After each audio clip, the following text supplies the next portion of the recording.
इनसे जो विधायक लड़ेंगे उनके बारे में जानते हैं कि ये कैसे अपने क्षेत्र के बारे में जीतने के बाद लोगों को जैसे विश्वास तोड़ के चले जाते हैं या जीतने के बाद ये कैसे काम करेंगे।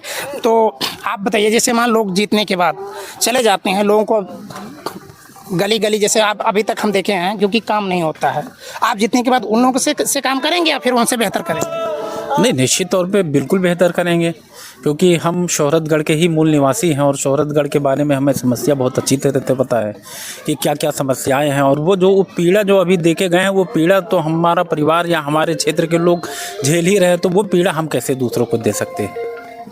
जाहिर सी बात है हम उनसे बेहतर काम करेंगे। आप लोगों को जो है क्या संदेश देना चाहते हैं, कैसे अपने लोगों के बीच में जाके कि मतलब हमको जिताइए या फिर आपकी समस्याओं का समाधान किया जाएगा, कैसे करेंगे उसको? नहीं, देखिए, शोहरतगढ़ की जो समस्या हो वही समस्याओं के साथ में जाना है। और हमारी पार्टी ने मैनिफेस्टो जारी किया है जिसमें प्रमुख रूप से जो है शिक्षा और रोजगार के संबंध में हमारे एडवोकेट भाई चंद्रशेखर आज़ाद जी ने अपने मैनिफेस्टो में बताया है। वही हमें मैनिफेस्टो लेकर जनता के बीच में जाना है कि शिक्षा, रोजगार और साथ में जो है किसान और गाँव और मुस्लिम और जो है उनका वक्फ बिल बोर्ड, इन समस्याओं के साथ जो मतलब हमारा निदान होगा वो हम वही जाके हमें बताना है।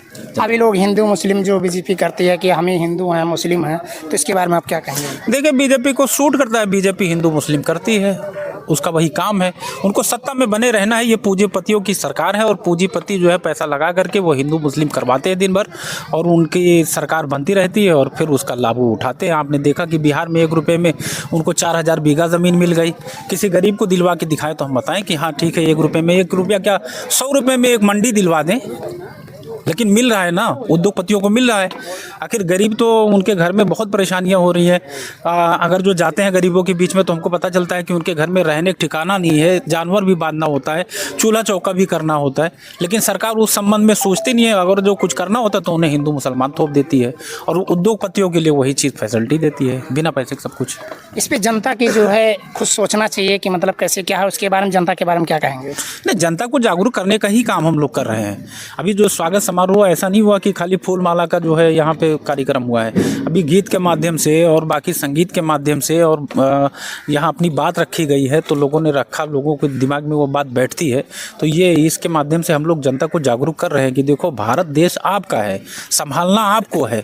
नेता यहाँ आते रहेंगे, जाते रहेंगे, 100 नौशाद आलम आएंगे, वो जाएंगे, लेकिन फिर भी ये शोहरतगढ़ कायम रहेगा और भारत देश कायम रहेगा। संभालना आपको है, वोट अपने हिसाब से आपको देना चाहिए।